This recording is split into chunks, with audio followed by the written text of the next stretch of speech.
Hey, how are y'all? How are y'all doing? Good morning. Good morning. Morning. Y'all sit. Y'all sit. Y'all sit. Wait, y'all come up. Hey, hey, Josh. How's it going, Jennifer? How's it going? Good to see you. Wonderful. 10 more months. Jeez, you can tell he's aging backwards. Not even noticing it off. How's it going? All right. Is the press ready? Before I begin, let me just say this. We're going to talk about today. We're going to reach into what I believe is one of the greatest attributes of the state of Louisiana, and that's the ability to care for others. Ours is a culture of caring, of fun, loving, of family, and I hosted 24 pastors this morning at breakfast, and we talked about really how it's time for this country to focus on the family and to ensure that the family unit is put back together. It takes care of a lot of the problems that we seem to have today. I want to begin by thanking Assistant Secretary Alex Adams. I want to thank the President. I want to thank the First Lady and Secretary Rebecca Harris. Sharon and I were honored to be able to sit with the President and the First Lady on Saturday evening, and I think that many times this side of the President and the First Lady are not shown.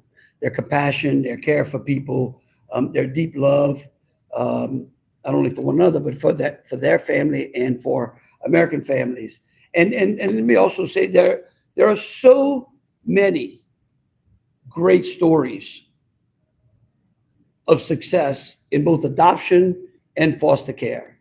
We have legislators, Kim, who has had both adopted children and a child that he achieved through foster care, and other legislators as well. And I know a good friend of mine who, as he says, he was an orphan way back in the day, and he went up here in Louisiana and is now the father of two or three proud sons.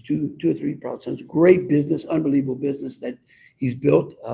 It's a family business now, and it's just great success stories.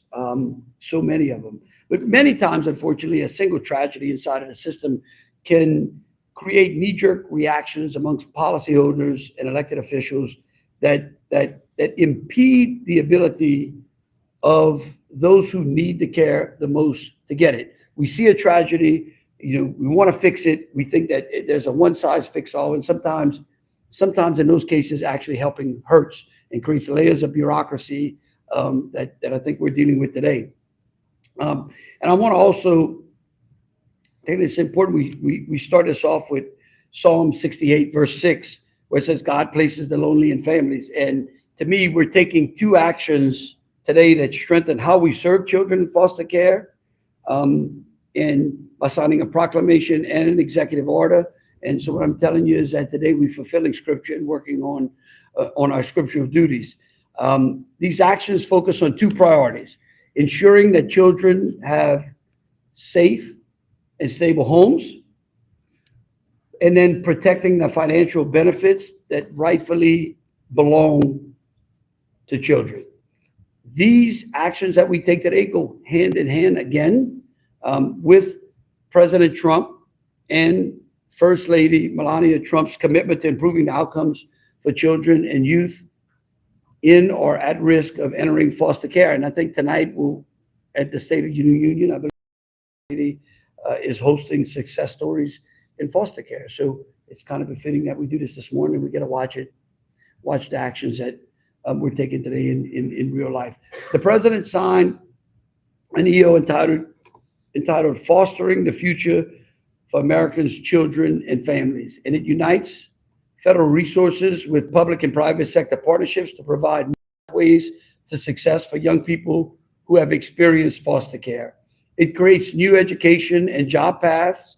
It expands scholarships, training programs, and federal job opportunities for young people leaving foster care. These are all things that are done under the president's executive order. It increases financial support, expands access to federal education, grants, and vouchers. It encourages mentorship and resources, promotes partnerships that provide mentorships and technology and internships and work trainings inside of the foster care network. These are all things that the president's executive order does. Also want to take a moment. I know that Steve Orlando's with us today. I know that Angele Davis is now in her full-time job in the Inspector General's office. And Rebecca, I want you to know that through the DOGE program that we work, a lot of the successes and things that we are doing and getting ready to do were a product of being able to really look inside of our agencies and find ways under which we can better tool our departments, especially DCFS. We have had way too many tragic stories inside of that, but by going through that DOGE program, we actually saw ways that we can improve it. And this was one of the things that was brought about to that. So Rebecca, I want to thank you again. So here's what the proclamation does. The first proclamation, we're going to sign a proclamation, and then we're going to sign an executive order. The proclamation that I'm going to sign is titled A Home for Every Child. And this will now place Louisiana as the third state to join the president and the First Lady's initiative in conjunction with HHS and the Office of Administration for Children and Families underneath HHS. The goal is to create a foster home to child ratio that is greater than 1-to-1. Unfortunately, right now we have like a one foster child, we might have half a home available.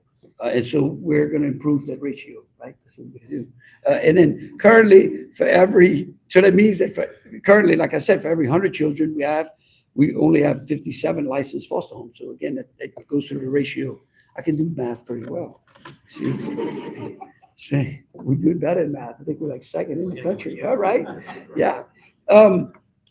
And so inside of this proclamation and underneath DCFS's plan is to increase licensed foster homes, improve foster parent retention, reduce unnecessary entries into the foster care system, encourage families across Louisiana to become foster parents, and more information will be available at DCFS's website at dcfs.louisiana.gov. And then the second thing we're going to sign today is an executive order titled Protecting Foster Youth's Earned Social Security Survivor Benefits.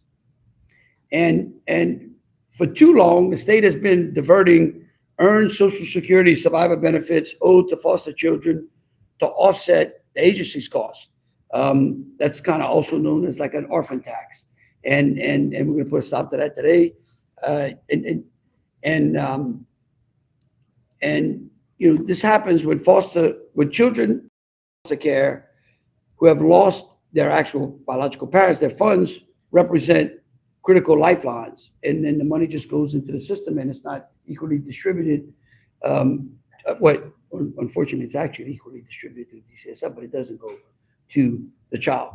So what we're going to do is these benefits are not government handouts. These benefits actually belong to those children.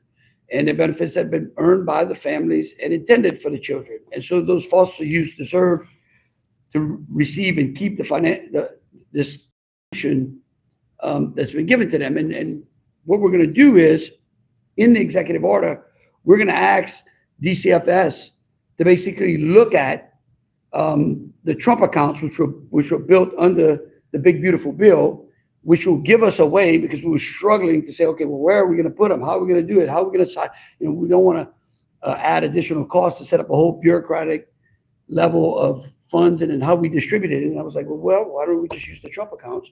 And then hopefully maybe those children can also partake in, Michael Dell and his wife basically are giving $250 for each one of the accounts for children in basically certain zip codes.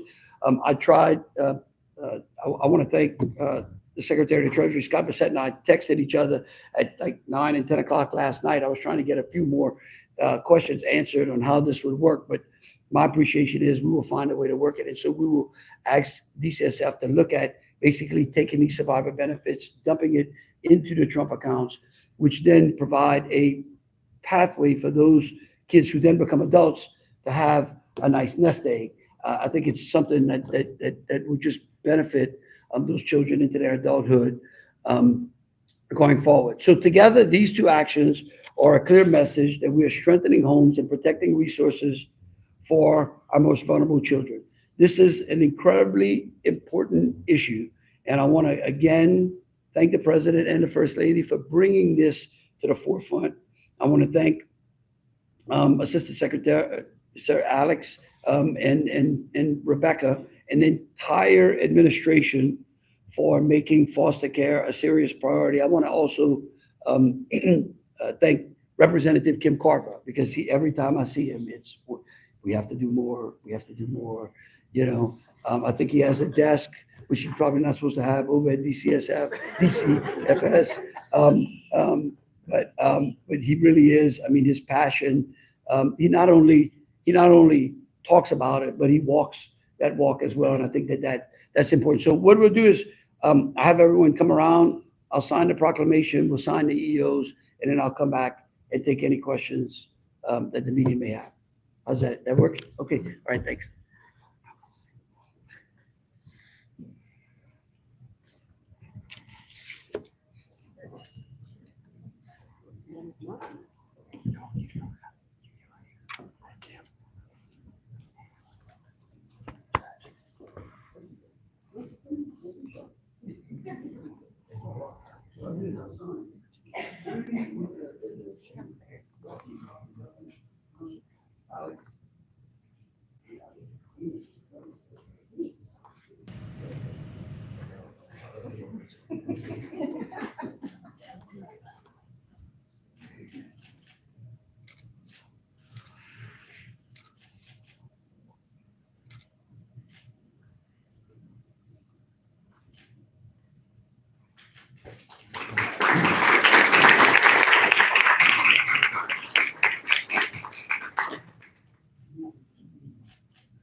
This is the executive order.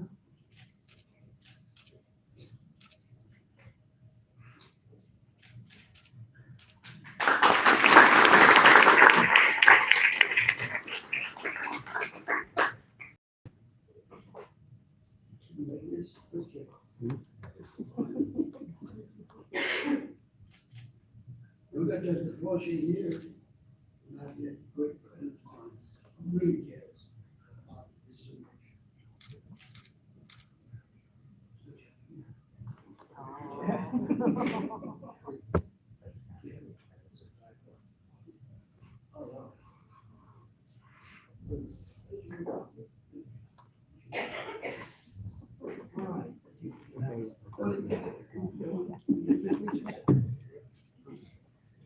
Oh, Rebecca, you want to say a few words?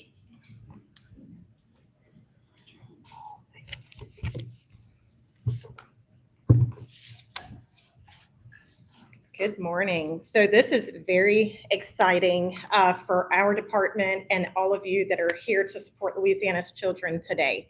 I think one of the most important things that gets lost on us sometimes is that children do not experience time the way the system does. And so every day spent in foster care matters.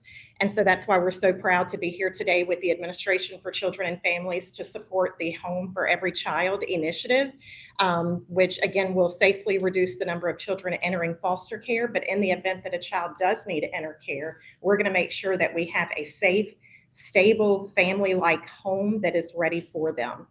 In Louisiana today, we serve 4,328 children in foster care with 2,073 certified foster homes. So again, that's just 48 homes to every 100 children. The national average is 57, and so we have some work to do. The timeline matters too. Last calendar year, the average time for a child to exit foster care was 526 days. Those numbers are not statistics, they are childhood. And so today, in response to the commitment from Governor Landry, DCFS is introducing a focused operational plan that we will be discussing for the remainder of the day that's focused around the goal of a home for every child. By December 31st, Louisiana will improve the child-to-home ratio by certifying 1,100 new foster homes. We will reactivate 200 foster homes who are inactive today, and we will safely reduce the number of children entering foster care by moving faster to permanency and also strengthening our front-end prevention. We're grounding this work in what we're calling the 4 corners of home: prevention, preservation, protection, and permanency.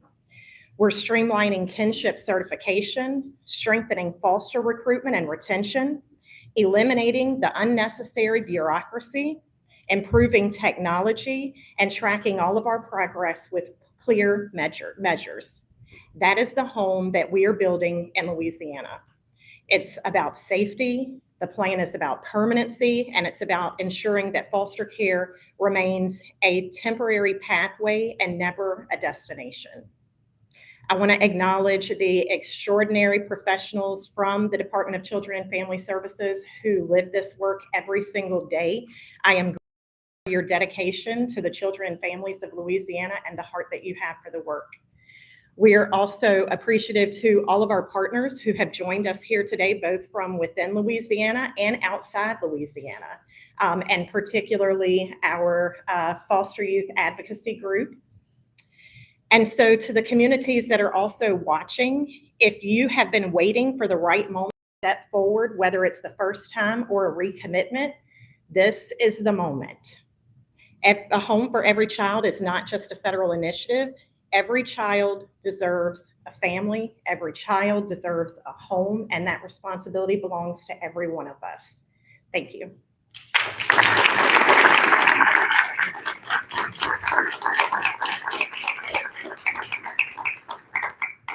Good morning. I'm Alex Adams. I'm the Assistant Secretary for the U.S. Department of Health and Human Services. So on behalf of Secretary Bobby Kennedy, let me just extend my thanks to Governor Landry for his leadership.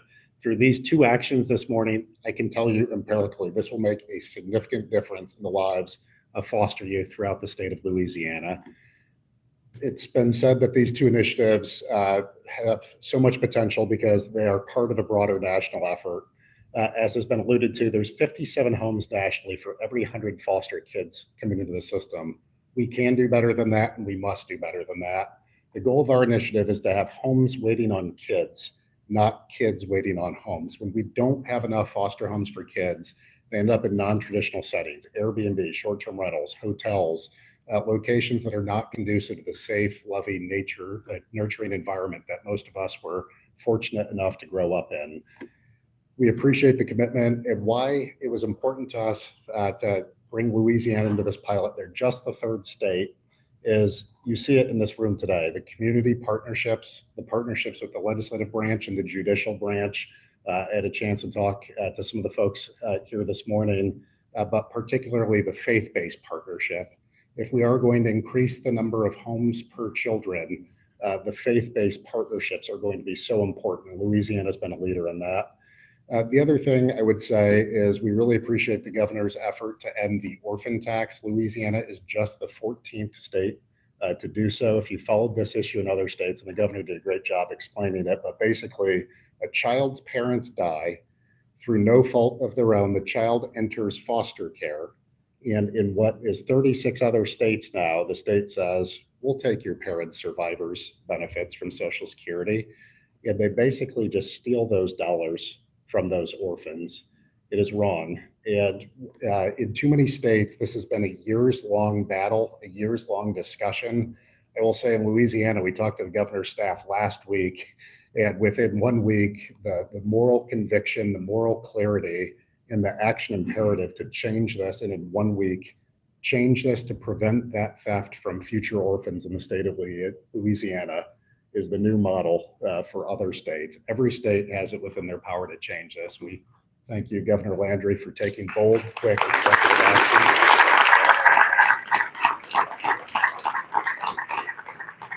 Louisiana can rest assured that with Governor Landry at the helm and Secretary Harris at the helm, we can make a meaningful difference for foster youth throughout the state.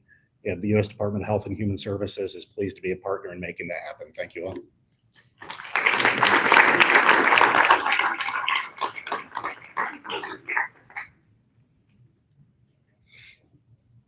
I'm so grateful for Governor Landry and for Secretary Harris and for our President and First Lady for shining a light on an issue that's long been a passion for me, a personal passion, because it's the way that God built my family.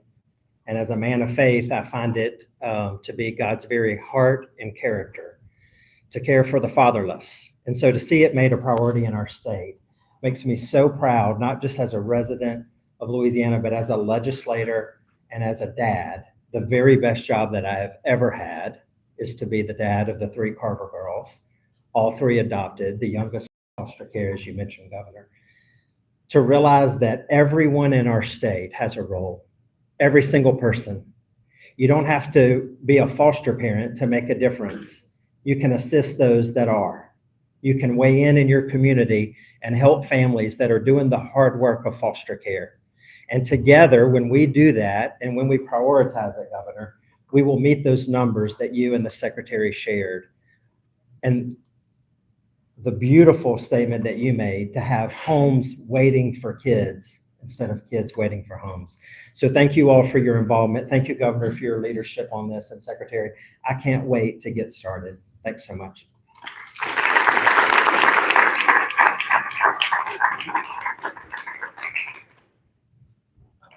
I just want to say, I'm Tommy Duplanche. I've been a judge for 34 years now.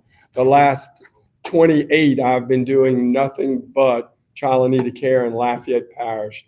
It's amazing for me to see the action of the governor, president,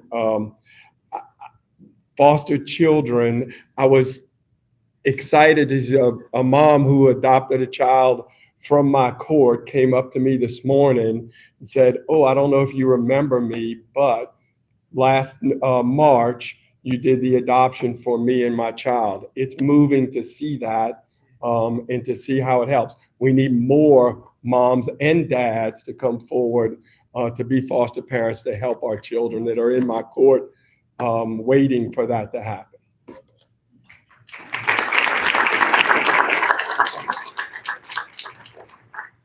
Good morning. Thank you again, Governor, for the invitation. I'm Keith Curitan with Bethany Christian Services. We believe that the faith part of what we do is absolutely the key to the success of these types of programs. We operate in 29 states and have the opportunity to come alongside many governors and states just to help initiate some of the things that you're trying to do here. We're excited to be a partner in this, and our excitement around just the future and what could be is kind of overwhelming. I came out of corporate America and was able to join Bethany a few years ago. I myself am a foster parent and adoptive parent of 3, and we just know the need for this is so critical going into the future. The family is the focus, and we know that every child deserves a family. Thank you again. Good morning. I'm Jennifer Wobble. I'm Jefferson Parish Juvenile Court Judge. I'm blessed to be in my position.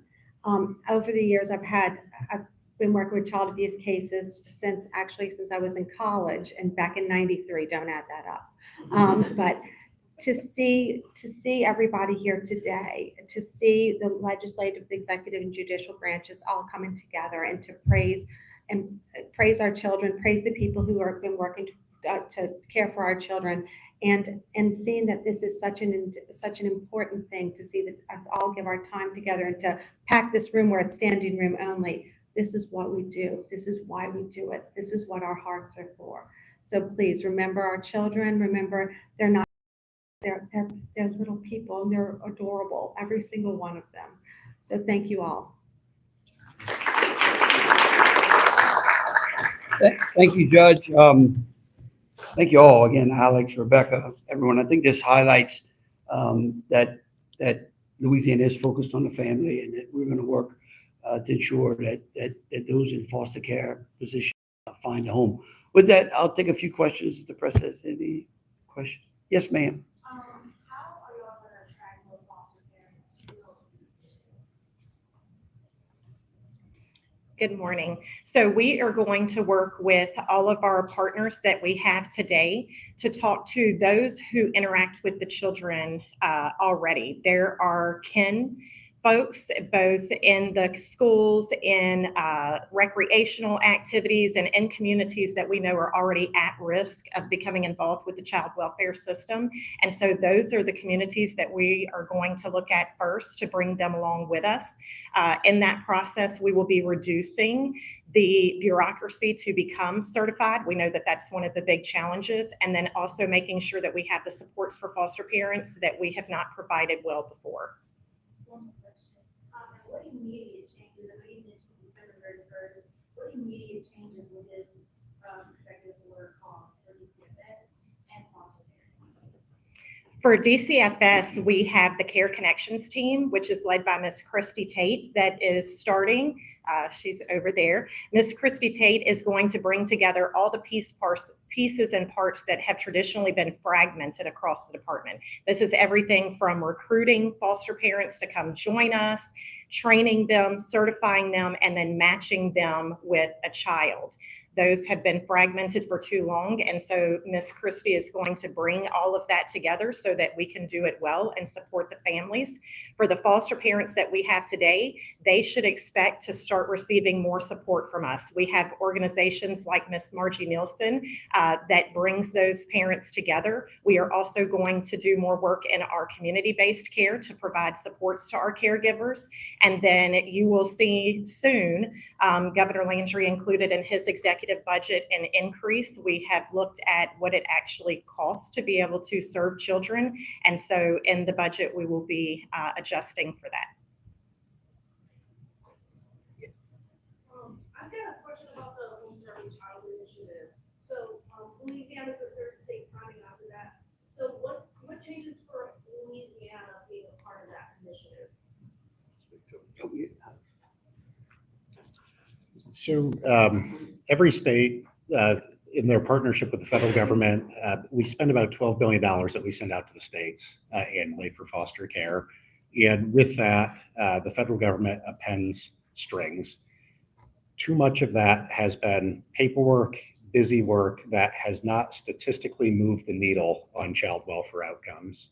So what we're doing is we're piloting a new program with a subset of states where rather than have dozens of different measures that we hold states to, rather than requiring 300-page reports, we're going to have states report to us a singular measure. What is their ratio of foster homes relative to the number of foster kids?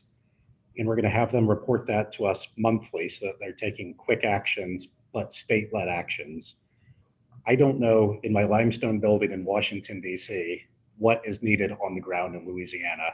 I trust Secretary Harris and Governor Landry to make those decisions.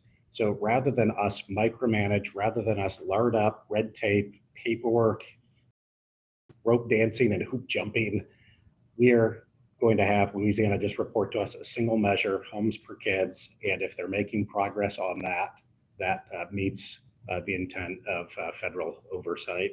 The lady in the back asked about how they're going to increase new foster homes. I would submit that's only one part of the ratio. We're looking at the ratio of homes to kids. The other way to get your ratio is to shrink the number of kids coming into foster care in the first place. President Trump said the best foster care system is the one that's not needed. And prevention, wrapping around families, activating the faith-based community can shrink the denominator, while the secretary's efforts to increase the number of homes, cutting the red tape on licensing and increasing kin picks up the numerator.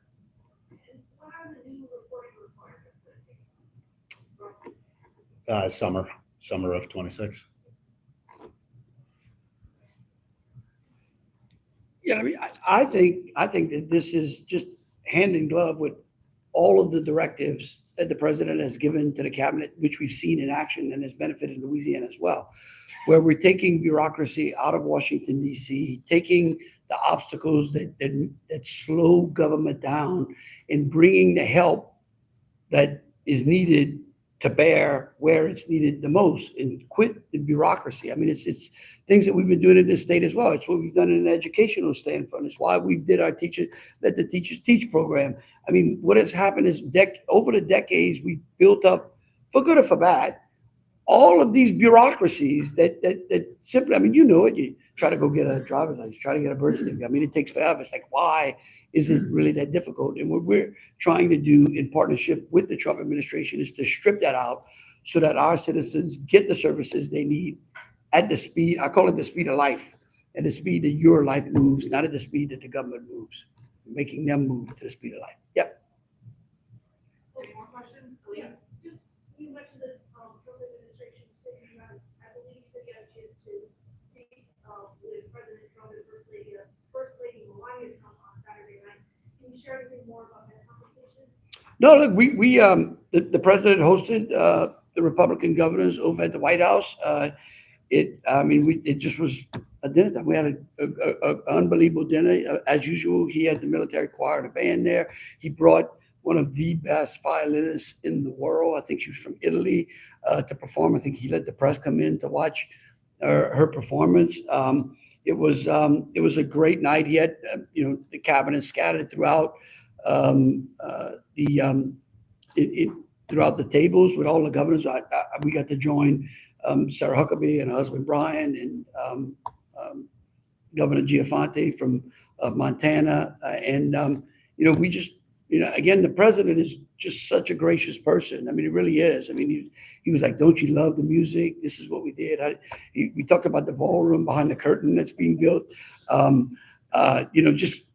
things that you just talk about, just socializing and talking about ways we can. I mean, he stresses to his cabinet secretaries to answer governor's calls. He gives us their numbers. I mean, literally, I was texting the Secretary of Treasury on this issue late last night. He texted me again this morning.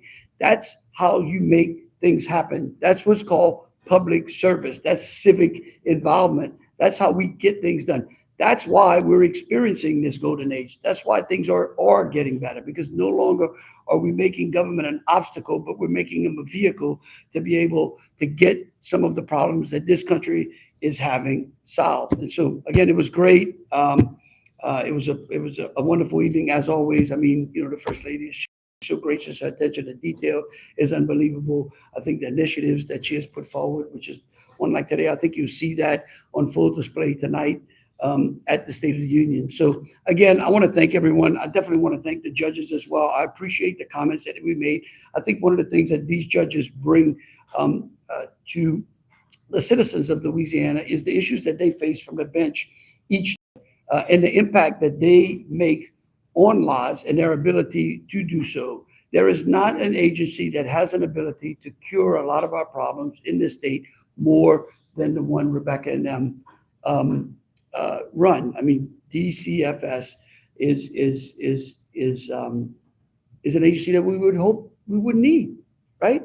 And we know that when you strengthen the family, we have a problem with juvenile crime. You want to fix it? Fix the family. We have a problem with crime in general. You want to fix it? Fix the family, fix the economy. All of those things revolve around the family and education, things that we're focused here in Louisiana on. And so, again, I want to thank the press and everyone who came out today. It's a wonderful day. Thank you so much.